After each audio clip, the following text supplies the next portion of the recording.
Alléluia. Seigneur, je te dis merci pour ton serviteur, le canal que tu as choisi pour nous bénir ce matin. Tu connais le besoin de ton peuple. Tu connais le besoin, Seigneur, de tes enfants en ce lieu. Parle-nous, nous t'écoutons. Nous bénissons ton serviteur Martin dans le nom précieux de Jésus. De seul que nous disons Amen. Amen.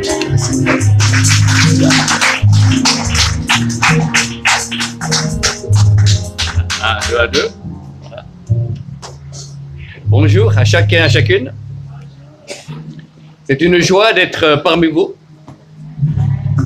L'Éternel est vivant. Amen.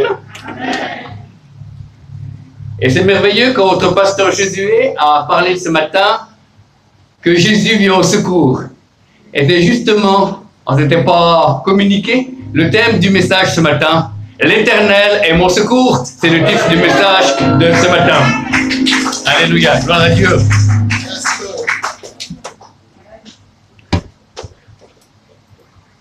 Oui, il existe encore aujourd'hui des prophètes, amen, et des apôtres, amen. Éphésiens 4:11 n'a pas changé. Dieu a toujours donné, Jésus a donné les uns comme apôtres, prophètes, pasteurs, docteurs et enseignants. Et le corps de Christ en a besoin, amen. Tandis que les dons de l'Esprit, c'est le Saint-Esprit qui les donne, et c'est pour chacun d'entre nous, amen. Du plus petit au plus grand, au plus vieux, au plus jeune, amen. Le Saint-Esprit est pour tout le monde, les dons de l'Esprit sont pour tout le monde, tandis que les appels au ministère, c'est vraiment des appels précis où des hommes et des femmes sont pointés par Dieu pour pouvoir être un don homme ou un don femme au corps de Christ. Amen. Ça, c'est un choix que n'a pas choisi, c'est Dieu qui les a choisis. Amen. Alors, l'Éternel vient à notre secours et je vous invite dans la parole de Dieu. Mais avant que j'oublie, je vais vous partager la parole prophétique que j'ai reçue ce matin dans la louange.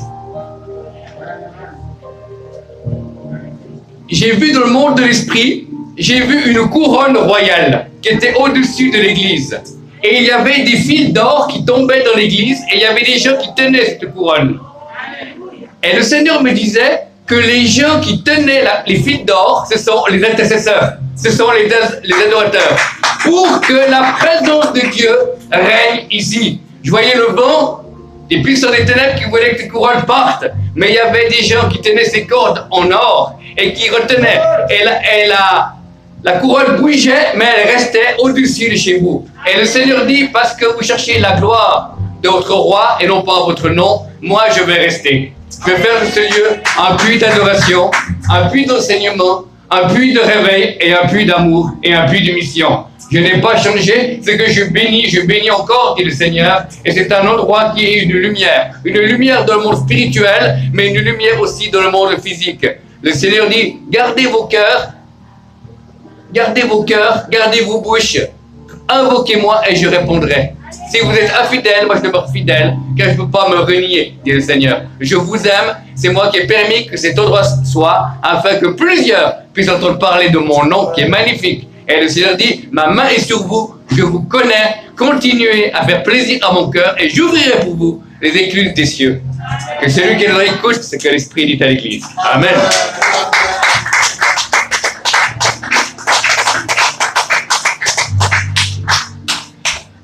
Un prophète est quelqu'un qui est différent d'un pasteur. Amen. Mais tous les deux ont le même Saint-Esprit. Amen.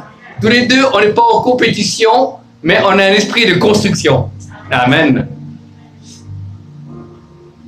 Le pasteur a le cœur de Dieu pour les brebis. Le prophète a le cœur de Dieu pour les brebis, mais il l'exerce différemment. Le même Saint-Esprit passe d'une manière différente. C'est pour ça qu'on a besoin de tous les 5 ministères.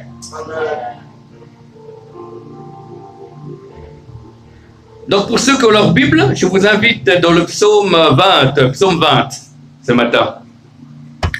Psaume 20, où est-ce que je trouve mes lunettes? Alors, spirituellement je vois clair, mais physiquement j'ai encore besoin un peu d'aide.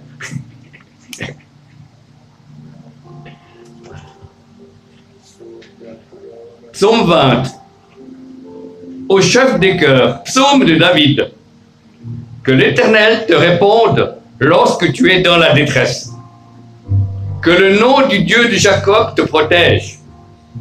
qu'il t'envoie du secours depuis le sanctuaire, depuis Sion, qu'il te soutienne, qu'il se souvienne de toutes tes offrandes et qu'il accepte tes holocaustes, qu'il te donne ce que ton cœur désire et qu'il accomplisse tous tes projets. Nous nous réjouirons de ton salut. Nous dresserons l'étendard au nom de notre Dieu.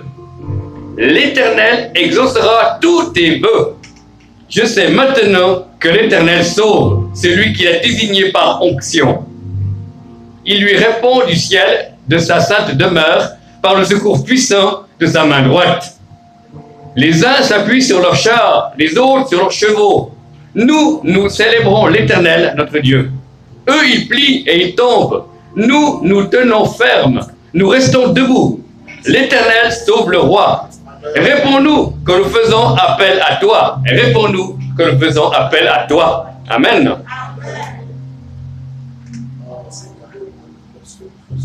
Dieu est vivant. Dieu est tout-puissant. Et c'est vrai, il n'a pas changé, il n'a pas vieilli. Dieu n'a pas d'âge, comme je dis toujours, mais il est le même d'âge en âge. Amen. Amen. Il est le Tout-Puissant. Il a vaincu Satan. Et il est là pour t'amener dans la vie éternelle. Et la vie éternelle, ça commence maintenant. C'est pas seulement que tu es mort. La vie éternelle, c'est maintenant. Parce que tu as son esprit. Tu es devenu sa fille et son fils. Et l'Éternel est vivant pour te secourir. Parce qu'il a toute autorité sur la terre et dans les cieux. Le premier point qu'on a à voir, que Dieu entend. Dieu entend ce que l'on dit dans nos maisons. Dieu entend ce que l'on dit dans nos lieux de travail. Dieu entend ce qu'on dit dans nos loisirs. Il entend parce qu'il est Dieu et il a le droit de regard sur nos vies. Amen. Et c'est beau de savoir que notre Père nous voit. Il n'y a rien qu'on puisse faire et il entend ce qu'on dit. Amen. Il entend nos prières. Amen. Le but, c'est pas prier pour prier, mais prier pour être exaucé. Amen. Un pasteur a dit, Dieu entend toutes les prières, mais il répond seulement à celle qui est faite par la foi. Dieu entend toutes les prières, mais il répond uniquement celle qui est faite par la foi. Donc, le premier point, c'est que Dieu entend.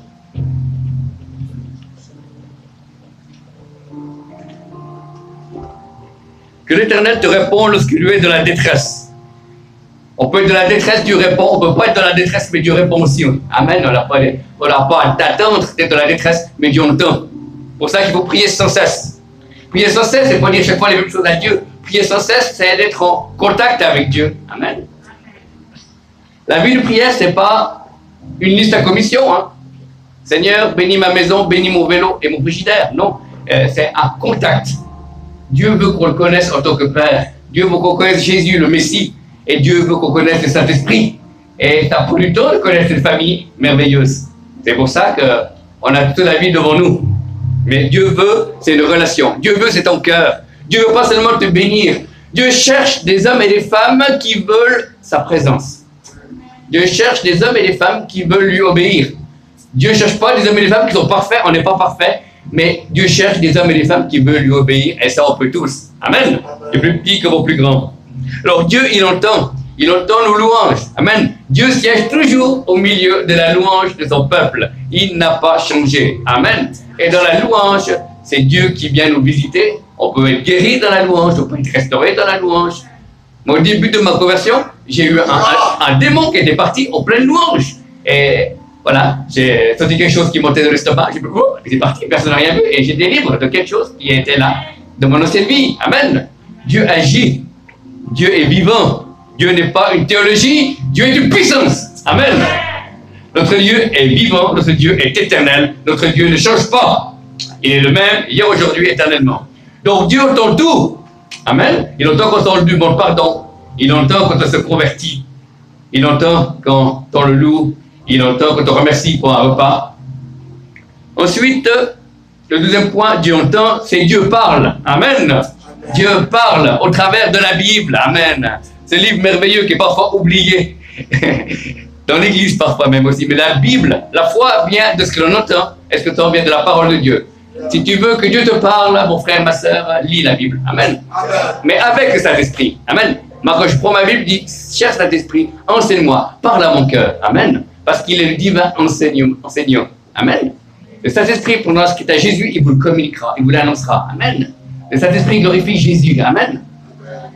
Et on ne peut pas séparer la parole et l'esprit. Amen. Dieu est esprit. Ceux qui l'adorent l'esprit en vérité, mais on a besoin de la parole. Dieu parle au premier par la parole. Dieu parle en deuxième au travers des responsables spirituels. Amen. C'est vos pasteurs, vos anciens, vos responsables, et Dieu parle aussi au travers des ministères. Dieu parle au travers du ministère apostolique, ministère prophétique, ministère d'évangéliste. Dieu n'a jamais cessé de parler. Vous savez, frères et sœurs, Dieu ne parle pas tout le temps, mais Dieu parle souvent. Amen. Dieu ne parle pas tout le temps, mais Dieu parle souvent. Dieu est le roi de la communication. Le roi de la communication, c'est pas Bill Gates, c'est Dieu. Amen. Il veut communiquer son amour, il veut communiquer son cœur. Il aime tellement. Dieu a tant aimé le monde qu'il a donné son Fils unique, afin que quiconque croit en lui ne périsse point, mais puisse avoir la vie éternelle. Dieu parle. Parce qu'il y a des choses à dire, il a tout créé. Au commencement, Dieu créa les cieux et la terre. Il dit que la lumière fut, la lumière soit. Amen. Parlez, par le verbe, par la parole. Dieu parle par les dons prophétiques. Dieu parle par les dons spirituels. Dieu parle au travers de conseils. Dieu parle au travers d'une prière. Dieu parle de multiples manières, mais il faut savoir de quelle manière il nous parle. Et on ressent dans notre cœur que c'est Dieu qui nous parle.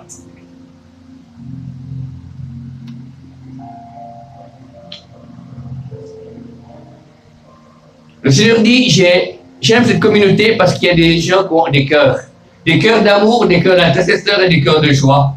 Le Seigneur dit, vos prières et vos aumônes ont touché le cœur de Dieu. Et vous adressez mon cœur, dit Seigneur, je vous aime, je vous bénis, je vais vous guérir, je vais vous apprendre à régner sur vos ennemis, je vais vous remplir de ma présence et de mon feu. Pour la pluie de la saison qui vient, je n'ai pas changé, je ne vous ai pas oublié. Parce que tu as peu de puissance et que tu as gardé ma parole, je te garderai le jour de la tentation qui viendra sur l'habitant de la terre. Le Seigneur dit, j'aime cette église parce que c'est une succursale de mon ciel. Je veux venir plus régner. Je veux venir par ma présence, avec mes guérisons, avec mes paroles, avec mes miracles. Parce que c'est un lieu où je trouve des cœurs qui m'acceptent. Ici, c'est un lieu où il n'y a pas de contrôle. C'est un lieu où il n'y a pas de raisonnement. C'est un lieu où on accepte comme je suis. Alors je vais descendre de plus en plus. Prépare ton cœur, purifiez-vous, sanctifiez-vous, car Saint, Saint, Saint est l'Éternel des armées, et toute la terre est remplie de sa gloire. Amen. Voyez, un prophète, il prêche comme n'importe quel ministère, mais à tout moment, il peut être saisi par l'esprit avec une pensée prophétique qui vient. Voilà, c'est pour ça que ça fait un ministère qui est particulier, mais qui n'est pas supérieur à celui du pasteur. On est complémentaires, comme on l'a vu au début. Alléluia. Alors, il n'y a pas beaucoup de prophètes et de prophétesses à nos jours, malheureusement. Je prie toujours pour que dans la francophonie, il y ait des hommes et des femmes, prophètes et prophétesses qui s'élèvent dans le nom de Jésus. Quelqu'un qui prophétise dans l'église n'est pas forcément prophète, mais un prophète prophétise toujours. Amen. Quelqu'un qui prophétise dans l'église a un don de prophétie, qui exhorte, édifie, console, mais ce n'est pas un ministère de prophète. Amen. C'est bien à savoir. Dieu parle par les circonstances. Dieu parle par le paix, par la paix ou pas du tout la paix. Dans certaines circonstances, on sait qu'on est en paix, on est au bon endroit, au bon moment avec les bonnes personnes. Mais des moments, on n'a pas cette paix. C'est la preuve, on n'est pas forcément au bon endroit, au bon moment avec les bonnes personnes. Mais Dieu est amour. Dieu parle pour nous rassurer, Dieu parle pour donner une direction, Dieu parle pour exprimer son cœur. Et on est créé à son image. Dieu agit. Amen.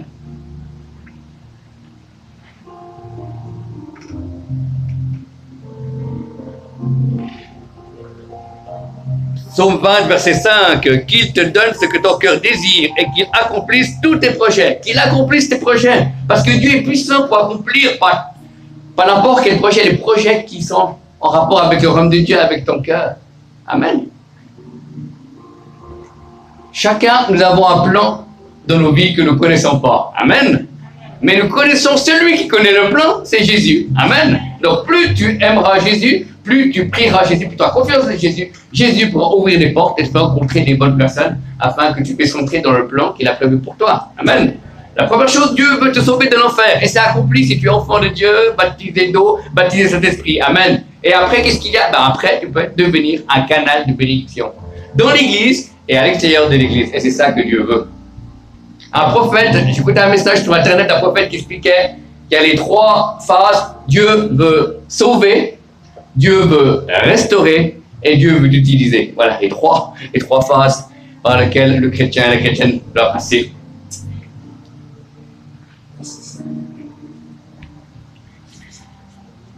Il te donne son cœur désir. Amen. Dieu connaît les désirs de nos cœurs. Des fois, quand on prie, des fois, on est... Même savoir prier, des fois, on est déjà exaucé.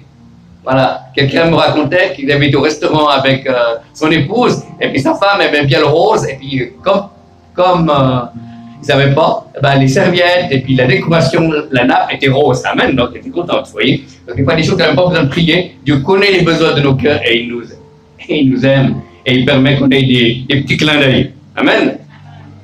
Je suis de ceux qui croient que Dieu est partout, mais le diable n'est pas partout. Amen. Dieu est partout, mais le diable n'est pas partout. Amen. Alléluia.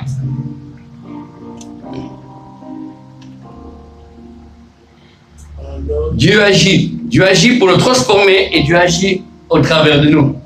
Il y a ce qu'on appelle les fruits de l'esprit. Les fruits de l'esprit, c'est là où Dieu manifeste son caractère. La paix, l'amour, la joie. Amen. Et les autres. Amen. Et ça, c'est les fruits du Saint-Esprit. On ne peut pas les créer nous-mêmes. Et c'est Dieu qui crée cela en nous quand il y a une situation qui est compliquée. Je prends un exemple. Le Seigneur a travaillé pas mal d'années. Maintenant, je suis guéri, en quelque sorte. Voilà. J'étais quelqu'un qui s'énervait au volant quand ça ne roulait pas assez vite. Voilà. Et ce n'était pas toujours des paroles de bénédiction qui sortaient de ma bouche, mais avec les années, Dieu a travaillé. Et puis l'autre jour, j'étais sur la route, parce que je ne suis pas en plein temps dans le ministère, je livre des médicaments, et une voiture qui m'a fait une queue de poisson, et vraiment c'était limite.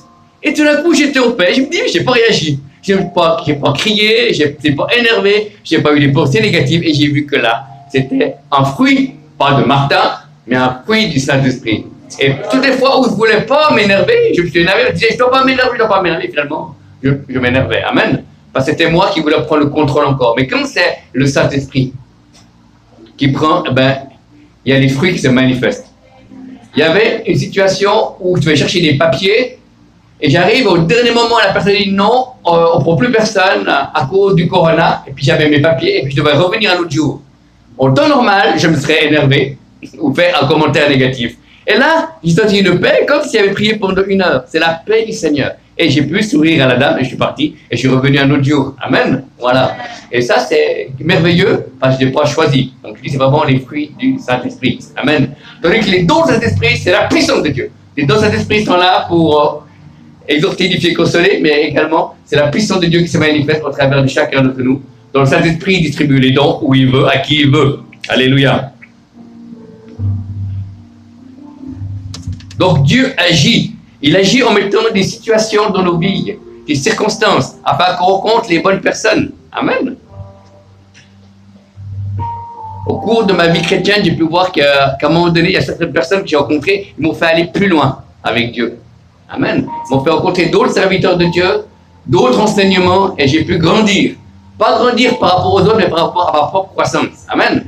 Et un homme de Dieu disait, soit tes relations te font grandir de 10 ans, ou soit elle te retarde de 10 ans. Alors, on peut choisir avec qui on veut. Voilà. Si on a des gens seulement négatifs, ils sont sympas, ben c'est mieux de couper les ponts pour les voir le moins souvent. Et être avec des hommes et des femmes de foi. Comme ici, j'entends des proclamations qui sont la foi, et c'est merveilleux. Car ce n'est pas une question de culture. Nous, on est la culture du royaume. C'est la culture du ciel, la culture de la foi. Car seule la foi est impossible de plaire à Dieu. Amen. Dieu agit pour nous restaurer. Il connaît tous nos cœurs.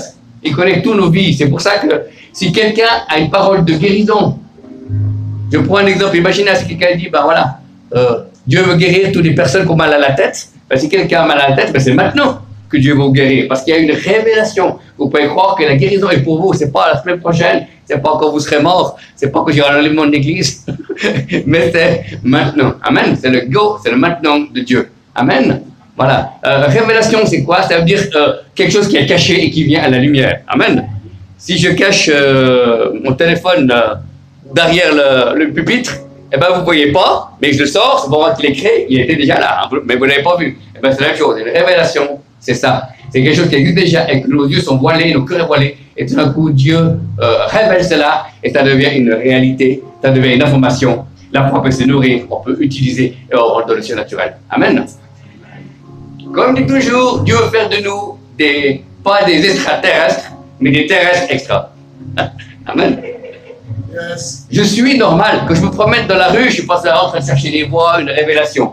Je vis comme tout le monde, mais quand le Saint-Esprit tombe sur moi dans la rue, eh ben, je m'arrête, je prends mon téléphone, j'enregistre ou je marque une pensée prophétique, une vision, le nom d'une maladie pour la réunion du soir, et je continue à vivre normalement. Amen.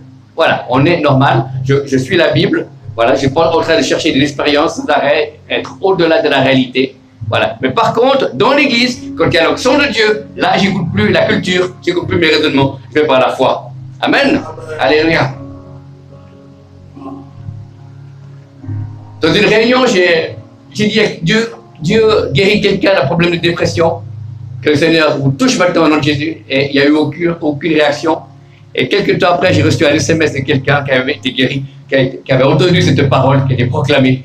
Et cette personne a été guérie de plusieurs années de dépression. Amen. Gloire à Dieu. Notre Dieu est vivant. Il guérit encore aujourd'hui. Amen. La guérison est soit instantanée ou progressive.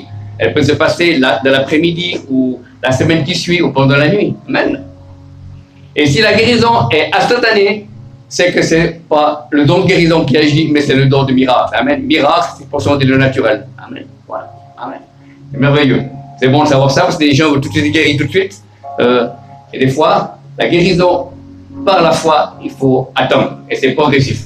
C'est un peu comme un médicament, vous avez à cause de douleur, vous avez très mal, vous prenez la cause de douleur, tout d'un coup, vous avez toujours mal, vous ne sentez rien du tout, au bout d'un moment, la douleur diminue. Amen. Et ben, c'est la même chose avec la guérison.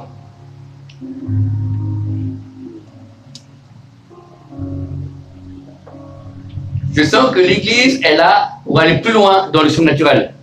C'est-à-dire, je prie, Seigneur, pour cette Église puisse aller plus loin dans le surnaturel, qu'il puisse avoir des visitations d'anges dans le nom de Jésus. Oui, car je crois que les anges visitent les Églises, que des anges ont gardé des Églises, ont gardé des chrétiens, et même les anges guérissent. Dans l'histoire de la piscine de Bethesda, il est écrit clairement, noir sur blanc, dans des évangiles, que chaque fois qu'un ange bougeait l'eau, n'importe qui allait était guéri de n'importe quelle maladie.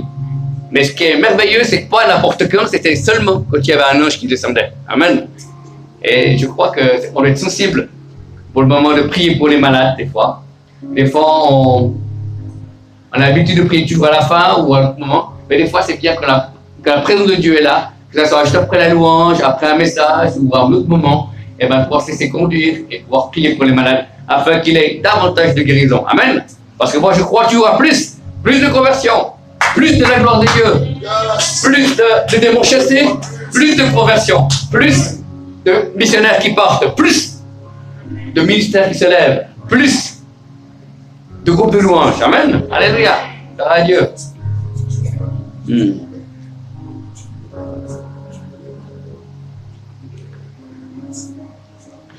Le Seigneur donne une pensée pour les musiciens des groupes de louanges, c'est pas ceux qui chantent, ceux qui jouent les musiciens. La pensée du Seigneur, c'est que dans l'avenir, il va falloir être attentif à l'esprit parce qu'il y a des temps instrumentales où la présence de Dieu va descendre et va toucher les personnes. Il y a des personnes qui vont être, comme on dit, qui ont peut-être une indigestion ou quelqu'un qui a peut-être une migraine à cause de la musique ointe du Saint-Esprit qui touche les gens. Il peut y avoir des personnes qui soient soulagées physiquement même ou spirituellement. Amen. Voilà, amen. Sans parole, simplement la présence de Dieu. Amen. Comme la harpe de David qui apaisait Saül. Amen. Gloire à Dieu.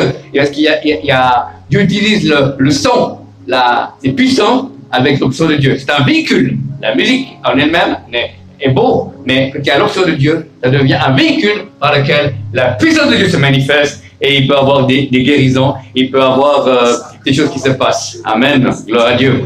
Alléluia. Quelqu'un m'a dit, mais pourquoi, Martin, on ne voit pas autant de guérisons qu'on devrait voir? Ça, c'est un mystère, je n'ai pas de réponse. Mais un début de réponse, c'est simplement, je crois qu'il faut que l'Église retrouve les dons des miracles sur l'Éphésiens 4:11 et le don de foi et le don de guérison. Et parce que l'Église croit qu'il y a ce don-là, mais il n'est pas manifesté. Amen. On le voit. Il n'y a pas assez de guérison dans l'Église. Et je prie, Seigneur, pour que tu puisses donner dans ce lieu, comme dans d'autres églises, ces 3 dons de puissance, qui sont les dons de guérison, les dons de miracle et les dons de foi. Seigneur, nous libérons ces dons dans le nom de Jésus. La gloire dans le nom de Jésus, ni par force et par puissance, mais par le Saint-Esprit, dans le nom de Jésus. Dans le nom de Jésus. Alléluia. Gloire à Dieu.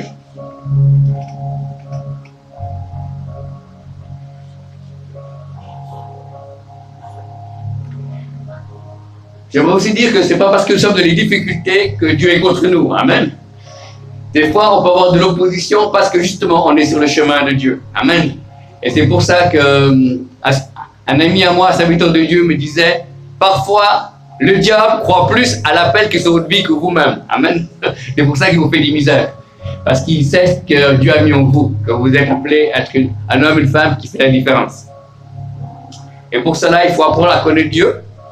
Pour cela, il faut servir Dieu dans un travail caché au public. Et puis c'est quand vous servez Dieu, après Dieu peut modifier vos services. Moi, je n'ai pas commencé tout de suite dans le prophétique. J'étais pendant 6 années, j'étais dans l'évangélisation. Et là, j'ai appris le combat spirituel. J'ai appris à dire la vérité aux gens. J'ai appris à partager l'évangile avec d'autres chrétiens, d'autres églises. Et voilà. Et ces 3 choses, il les retrouve dans le prophétique. Être vrai avec les gens, le combat spirituel et pouvoir travailler avec d'autres dénominations ou d'autres églises. Amen. Ou d'autres frères et sœurs. Voilà. Tout sert pour notre service. Amen. Les victoires comme les défaites, tout cela est prévu pour qu'on puisse manifester sa gloire. Amen. Si vous lisez la Bible, la souffrance est quelque chose qu'on n'aime pas trop, mais Dieu utilise pour faire mourir la vieille nature humaine, parce que c'est un héritage adamique, parce qu'on est pécheurs, amen, tous en privés de la gloire de Dieu.